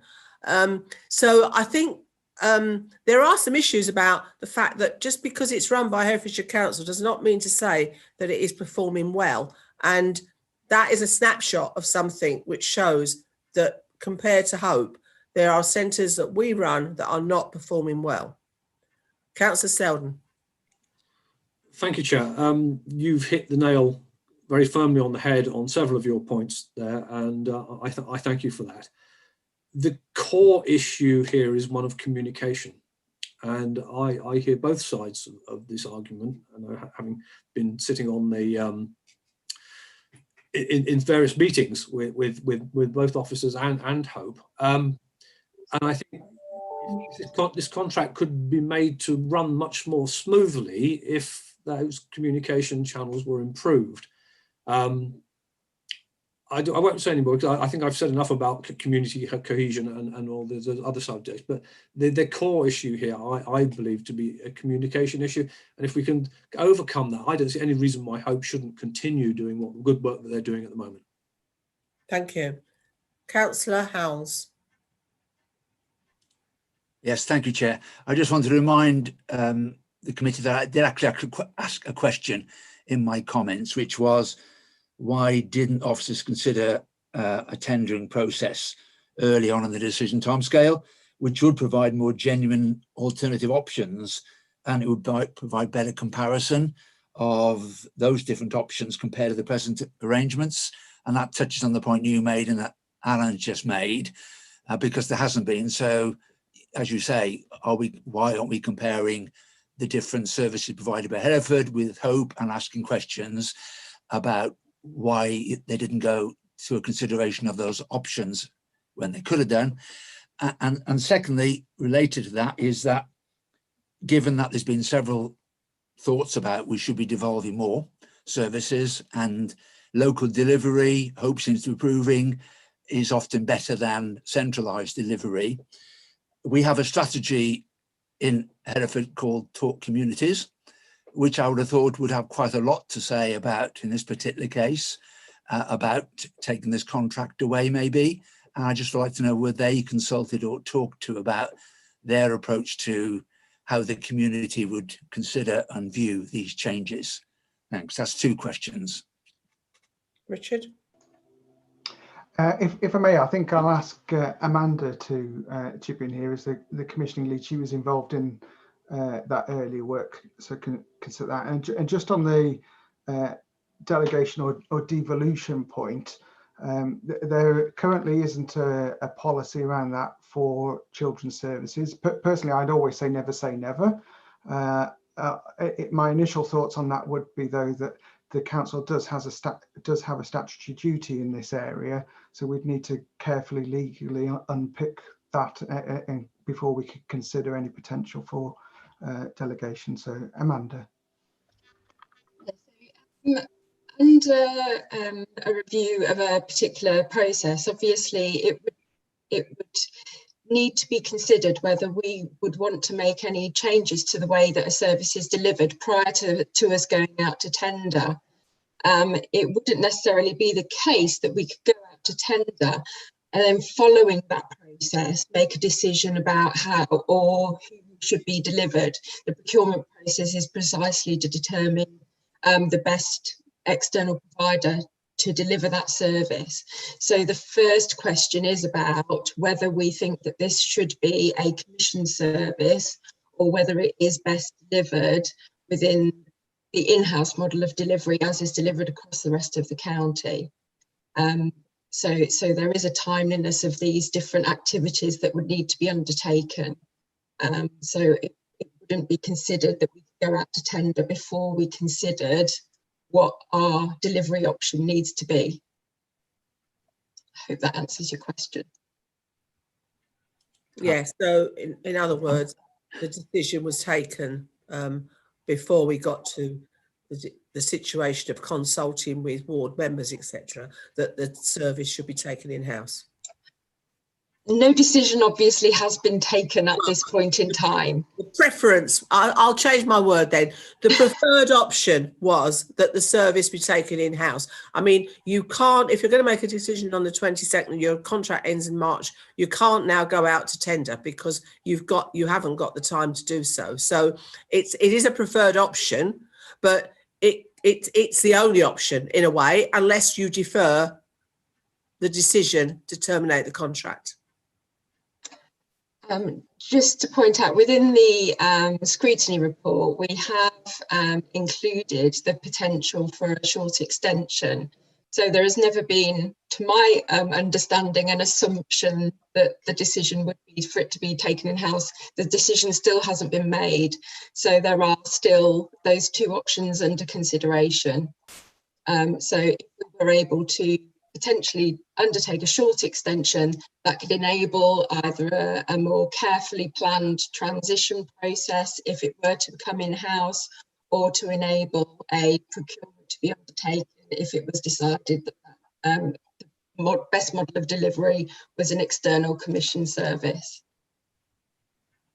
Thank you. Councillor Lester. Yes, just a couple of very brief points, Chair. The whole direction of travel is trying to get the community to do the work of councils, and especially when they do them better than councils themselves. And the whole Talk Communities ethos, and the whole reason why Hope was there in the first place, was that if the community can do a better job, then all power to their elbow, and we should plough our resources into ensuring that they can do that. And this is the case. I've heard from officers, and I understand the position they're in fully, but when one of the reasons why you want to bring it in-house is because of deficiencies within the council in the way they organise themselves, that is not a really good reason for bringing something in-house. What I think they should be doing is completely the opposite, and utilising where there are excellent models out in the community, and where you pay that £25,000, you're going to get far more value for money than you ever would when you're running a council-owned service. Thank you. Councillor Howells. Yeah, sorry, I just wanted to come back on two things. First of all, Amanda, I'm not sure I fully understand the answer, because I'm still of the view that maybe much earlier in the process, alternative options could have been considered before it was either bringing the service in or continuing to contact with Hope again. So I'm not sure I quite understand why that couldn't have been done. But actually, nobody's also answered my question about what input came in from Talk Communities to this whole process. I'd just like to repeat that question.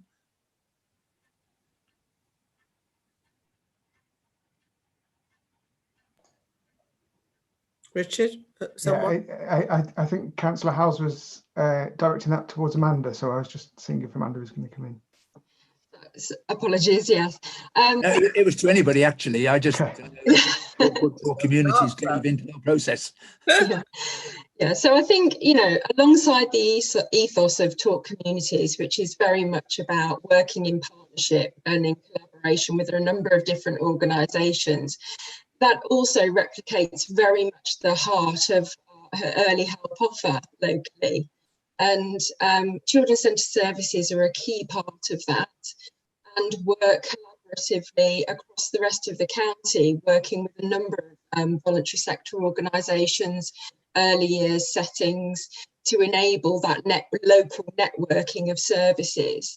So the decision as to whether it is delivered in-house or delivered within local communities, obviously that is a bigger discussion about how we deliver potentially the whole of children's centre services across the county, but it's certainly not a way of delivering that is directly against anything that you've said around making sure that we work specifically within local communities and support local community organisations. Okay, Councillor Howes. Councillor Hay. Thank you, Chair. Reflecting on it further, I mean, from my point of view, it just seems to me that this should be about a best fit of provision. And to my mind, from what's been said, I mean, the uniqueness of this service in Bromyard is its the heart of its success. And things shouldn't have to be all modelled on the same one, you know, system that may not be right for a particular area. And going back to what Councillor Selden was saying, and sort of linking it to communication and evidence, I mean, I appreciate that having services in-house means that you have control of the evidence, that obviously your interactions are working. And I know Richard said earlier that, you know, that they have a lack of evidence of what's happening in Bromyard, but that doesn't mean to say that things aren't happening. But having a lack of evidence of something doesn't necessarily mean that is not going on. So I think, in my mind, it feels that the council have an opportunity to communicate with the centre and review services if needed. And I know Dr. Wally was saying earlier that really that's what this is about. This is about a review being needed, and I don't think that should be done, you know, straight without any, you know, quickly, without consideration. So I would be moving towards this being deferred as you know, as a matter of course, because, you know, the answers are not there yet. And so on that basis, I think it would be very, very obviously dangerous to rush this process through. And Councillor Hay, would you like that to be a recommendation? Yes, I would. Thank you. Right. Okay. I'm Richard. Richard or Amanda. I'm a little bit confused. If one of the potential recommendations to be considered is an extension on the existing contract to enable further evidence to be put together and to go out to look at other alternative deliverers of the service. If that is one of the options now, why wasn't those options looked at earlier in the year so that you would have been in a position? Because I don't know how long an extension you're looking at, but I'm thinking of the staff and I'm thinking of Hope. We are where we are now. They're expecting some sort of decision on the 22nd of January. Hope and the residents of Bromyard and the town council, ward members, etc., are obviously very anxious about what's gone on. We are in a very strange world where people can't visit the centre and talk to staff, can't, you know, members of the public who use the centre can't go into the centre and get reassurance that the service is going to be absolutely fine. And yet we're potentially going to be giving them even further uncertainty if we come up with a recommendation that we have a short extension in order to possibly to consider more work to be done on evidencing what we believe is a situation in Hope, and possibly going out to tender. So I just don't understand why, knowing that the contract at Hope was due for renewal at the end of March 2021, you didn't start the process of gathering all the evidence that you needed, looking at what, I mean, somebody, I think it was Felicity, talked about possibly varying the delivery of the services. We've had no comment about what that might mean. And you're talking about possibly spending some time now going out to see if there's any external providers that would satisfy. I think that's what I've got from you. I might be wrong. If you're not, what are you possibly extending for? Okay. I'd never like to say that you were wrong, Councillor Gandhi. Please do. Others have. But just to clarify, the suggestion of an extension is to manage the practical implications of a decision being made. It is not to go out and find other evidence or do more work. So as it stands, if the decision is made, it is feasible for the service to transfer by the end of the contract as it is at the moment. Sue is confident that the service could be moved over ready for the 1st of April. Having listened to feedback here and in other forums, what we're suggesting is, in order to make sure that there's a smooth transfer for both staff and service users, is that we could look to a 3-month extension to facilitate that. We're also clear that a decision's never final until it's final and Councillor Norman makes a decision. So if the decision was not to bring the service in-house, we would then be looking at retendering the contract, because the contract has come to an end. So we'd be suggesting a 3-month extension to the contract to allow that tendering process to be completed. And if I can just add to that, it's just to make clear that the only options are to deliver in-house or to recommission the service. There is not an option to continue with providing Hope the funding to deliver this service. We do need to act according to procurement rules.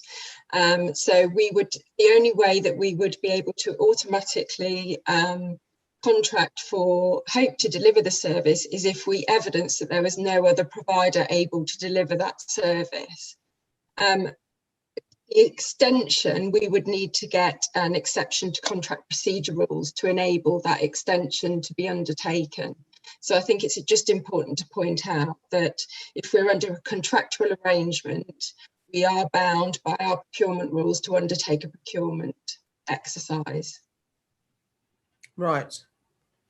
I don't know whether that's clear in the report, to be perfectly honest. Sarah, can I ask you, as the chair of the trustees, whether if you were asked to take part in a procurement bidding process, whether Hope would do so? Hope would do so, yes. They would. Okay, that's what I wanted to know. We have at the moment, Matt, could you tell me, I've got no other hands up. Does anybody else want to say anything? No? Matt, can you tell me what recommendations, other than the one that Councillor Hay referred to, we have on the table? I've noted down the discussion points from the meeting and put them into a recommendation. If you'd like me to display that on screen. Yeah.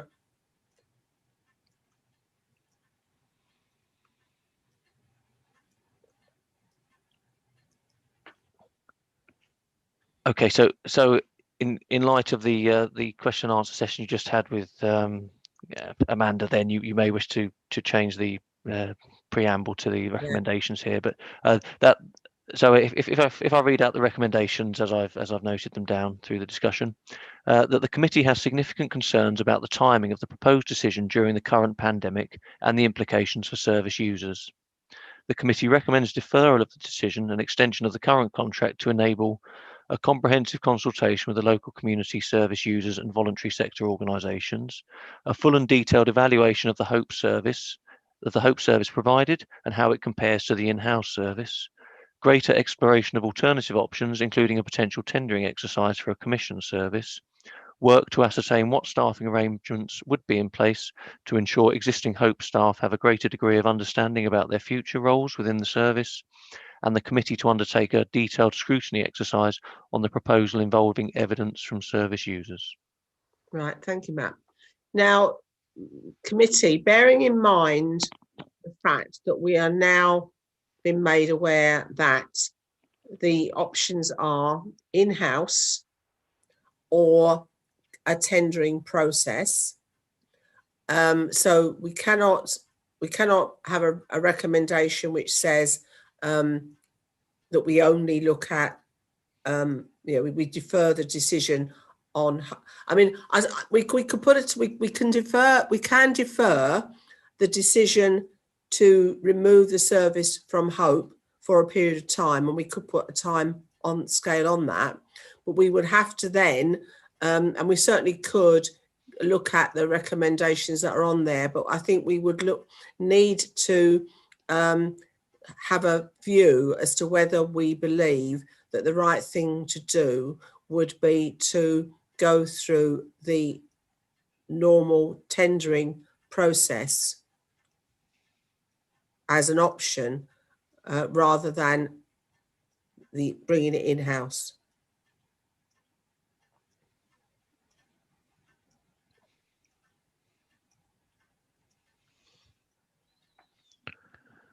I mean, my personal view is that as it sits at the moment, I do not believe that there is it is fair to either Hope or to the residents during a pandemic to change the service that's been provided at the present moment, and therefore I would recommend a deferral. Now, I don't know whether legally, from a contract point of view, that we can defer this for 12 months.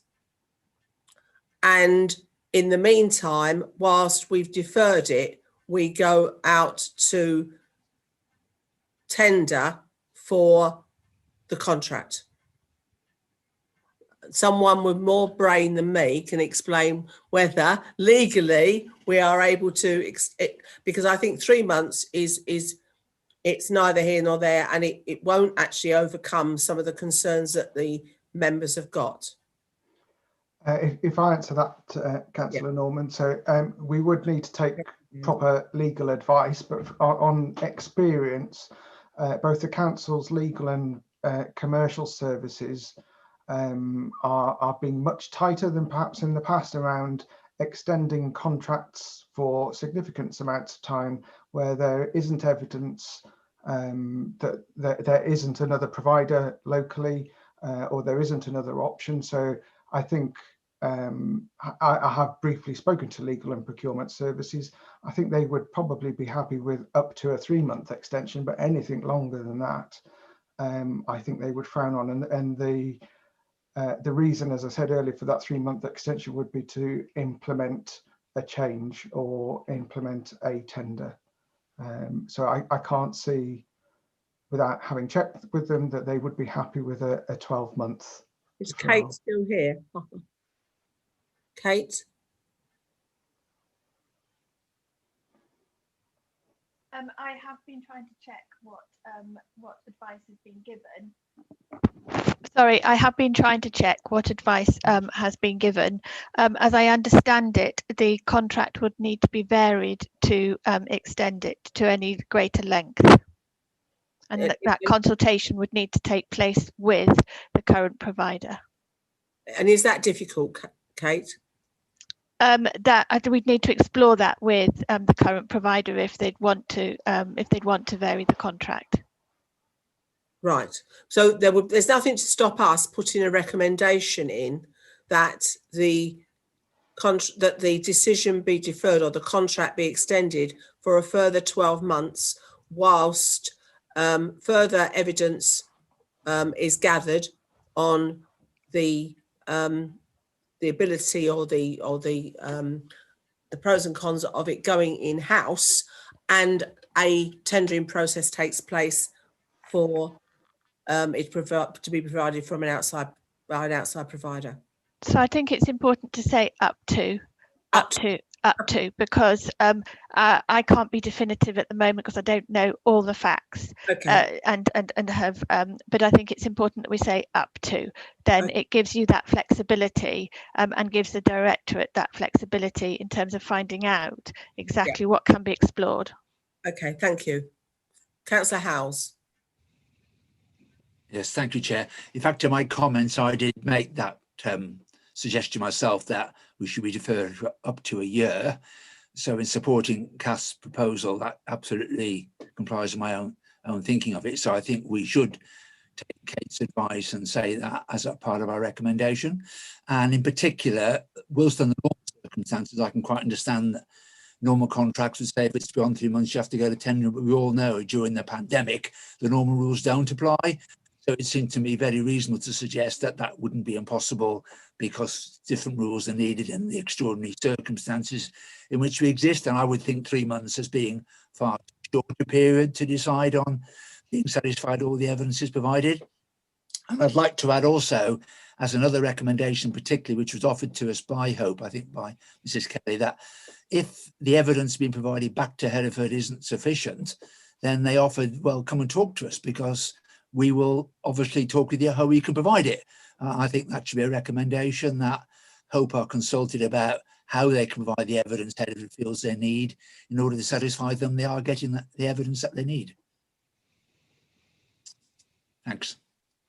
Sarah Kelly, can I just confirm that from your point of view, an up to 12-month extension would not be a problem for Hope? That I don't want to go through this process and then find that Hope just say, well, there isn't any point because we can't do this, because then we might as well just go in-house. No, I don't think it is a problem for Hope at all. Right, thank you.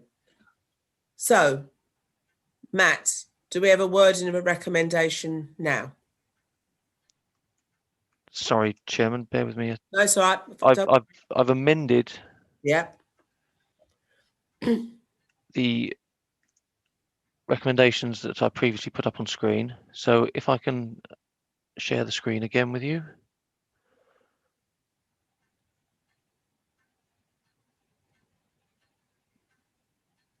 So I've amended this section to say the committee recommends deferral of the decision and extension of the current contract for up to 12 months to enable a comprehensive consultation with local community service users and voluntary sector organisations, engagement with Hope to ensure that the council has necessary evidence to conduct a full and detailed evaluation of the Hope service provided and how it compares to the in-house service, and then it's as previously displayed.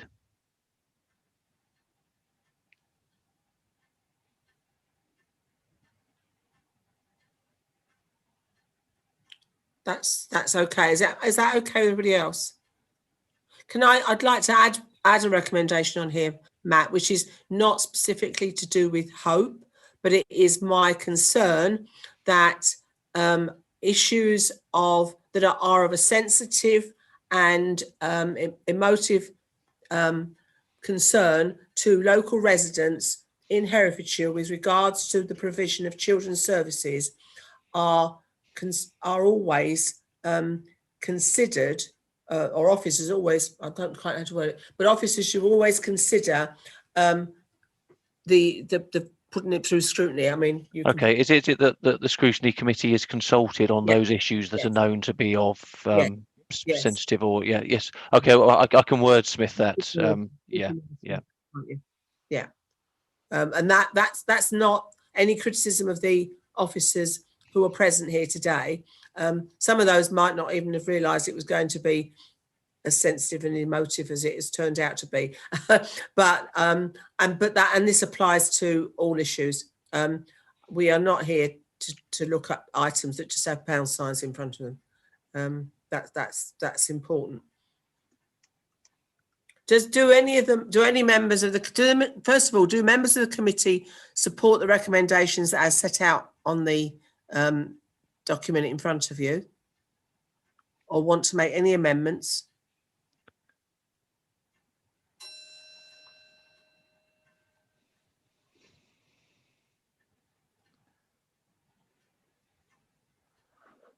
No? Do members have any other recommendations that they want to add to the recommendations that are before you? Lost my papers now. Sorry, Chairman, I think Sue Eales wants to. Oh, yes, Sue.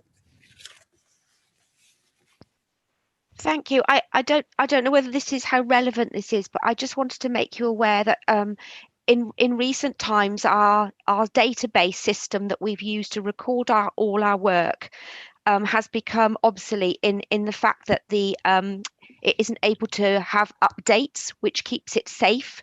So we've stopped using that system. Now that system is still being used by Hope, and if there's any extension of their work, I'm just concerned about how that will work for them going forwards if they're not able to use that data system for recording.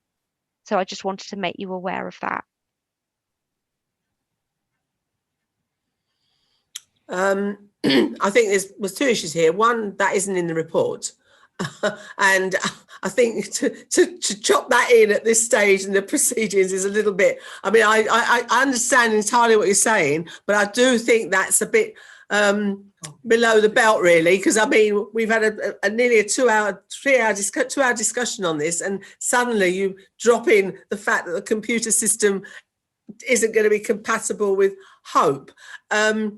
Sorry, I didn't mean it to come across like that. It just came to me then that actually that might be an issue for them, and I didn't want it to be for you not to be aware.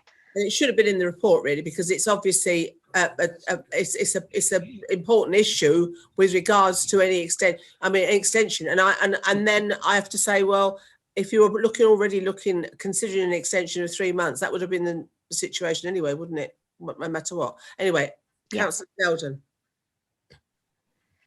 I'm aghast, Chair, that this should be dropped in at this stage of this debate and not be included in the report is a poor indication of the way that Hope's been treated in the past with access to information and communication, as I said before.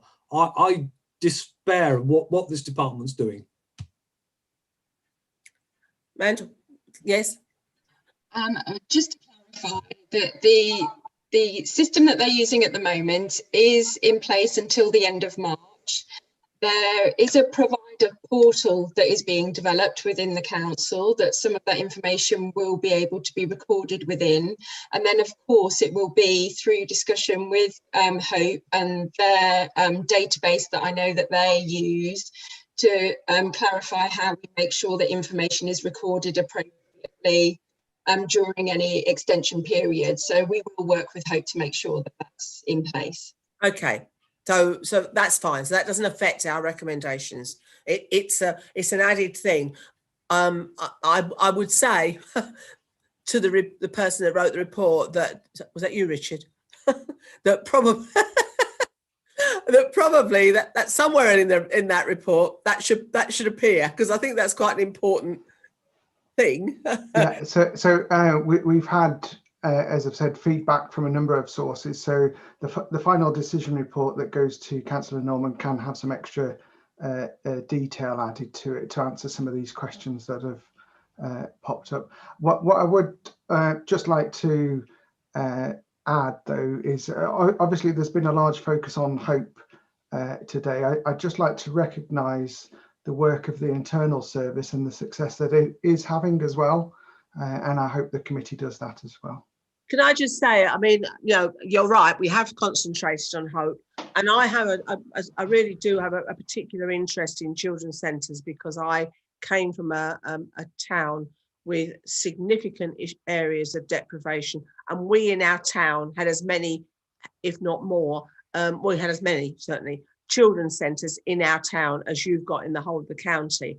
And And so and you may or may not know, when before children's scrutiny was ever formed, and it's part of general scrutiny, myself and another councillor who no longer is on the council did a big piece of work on children's centres at that time and visited both Hope, Widemarsh and Leominster.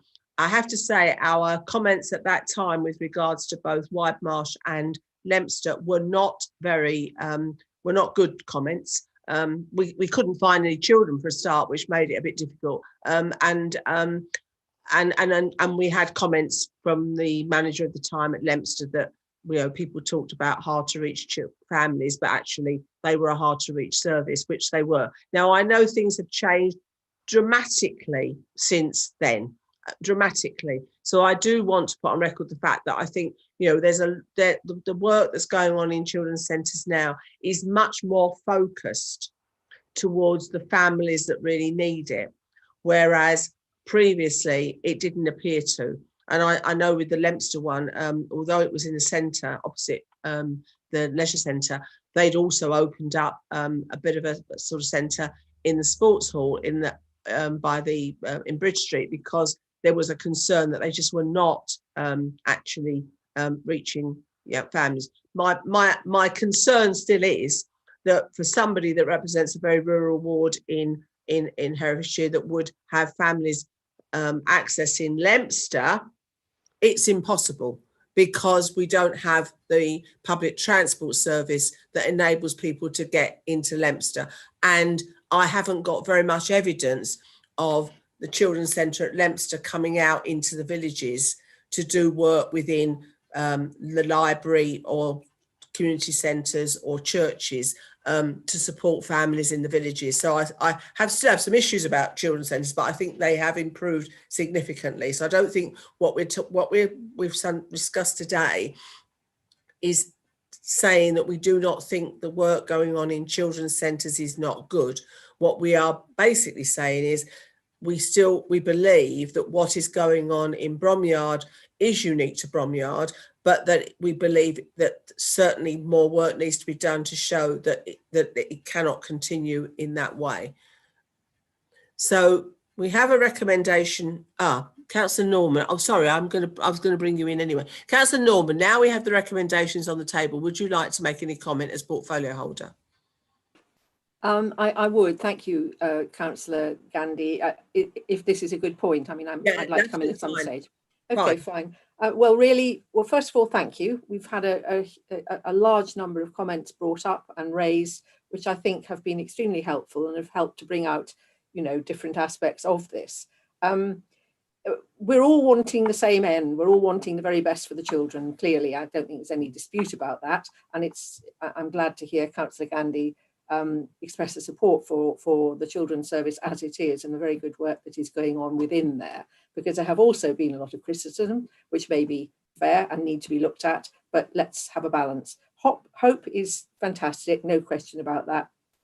Tremendous service, offering a very wide range of opportunities for children and families, and again, no question about that. It's a difficult one, no question about it. It's not a great position to be in, let me make that clear. It really isn't. And I take very seriously the input that there has been, and yours is as welcome as the rest of what we've heard. We have tried to listen, as you've heard. I and officers attended the town council meeting. We had a meeting with ward councillors. I've had a meeting with the leader and the representatives from Hope, including Ms. Kelly and the chief executive. So we're really trying to get the full picture of what's going on and what we need to do. I think there have been some interesting comments made. I really take on the point about really sensitive issues should be raised with scrutiny, absolutely. And I hope that's something that we'll take on board for the future, whatever happens here. I think another really important one is COVID. Everything's different, everything's changed, everything's twice as difficult, maybe 10 times as difficult, whatever it is we're talking about, whether it's delivery or whether it's decision making. So that needs to be borne in mind. But I think the wider issues that interest me as well is this whole business about looking at the models that are out there and how they're working, what we can learn from them. Not to say we don't learn, I hope we do, because that is the approach, certainly in children's services, is to look not just within county, but much further afield at best practice in all sorts of different ways, different authorities and so on. So that is very important that we indeed do that. And I think the final point to just touch on is a point made by Councillor Selden, who I don't always agree with, and particularly perhaps a particular approach on this. But I think the point about communication is a really valid one, and how this is done and how we communicate, how we relate to each other, you know, always coming back to the intention behind all this is also a really well made point. So thank you for all of that. And we will listen and take on board and, you know, eventually make a decision. And we'll note the recommendations and look at those as well very carefully indeed. So again, thank you. Thank you, Councillor Norman. Can I thank all of the officers that have come along today to listen or take part in this debate. And thank you very much. And, you know, it's, you know, there are some strong views, but I hope nobody takes any of it personally. It's just that people care very much about this service, and Children's Scrutiny has never been known for holding back when we aren't particularly happy with either a recommendation or an issue that's going on, and that's what Scrutiny, to be fair, should be about. Do I have a proposer for the recommendations that were put up earlier?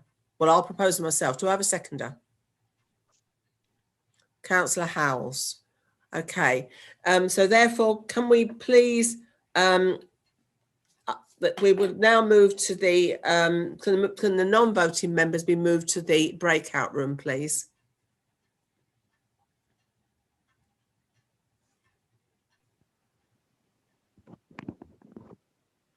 We have the recommendations. Can you bring up the voting screen, please, Matt?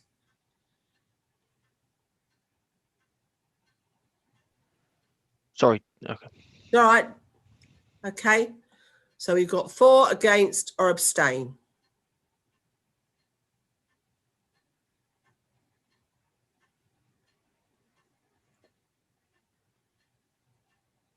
Everybody voted? Just waiting for one vote, Chair. All right. Mine won't submit. I'll just stick your hand up or down. 4 against or abstain. 4. 4. Okay, those are unanimously voted for then, Chair. Thank you. Can we please bring the non-voting members back into the room?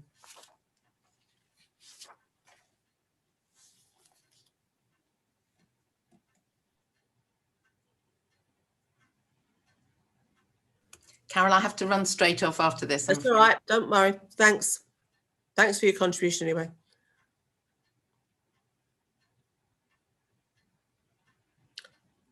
Right, that was that. The vote on that, those recommendations was unanimous. Can I thank everybody for coming along today? Can I thank all my committee for all of you participating in today's debate? And can I remind you that our next meeting is on the 21st of March at 1 o'clock. Can I check that the live streaming has ended?